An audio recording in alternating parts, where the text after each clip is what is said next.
Hello viewers, are you experiencing enter key missing in WhatsApp keyboard? Don't worry. In this tutorial, I'll show you how to fix it. So let's see the step.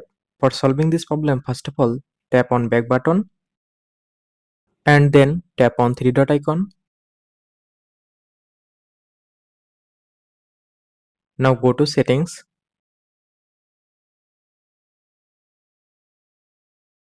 Go to chats option.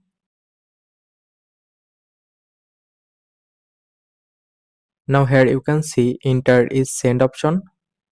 Just turn off this option.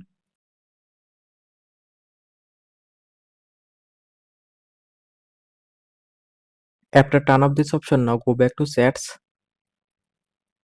and open any conversation. Now see enter key is showing now. In this way, you can easily solve this problem. So thanks for watching. Stay connected for more updates.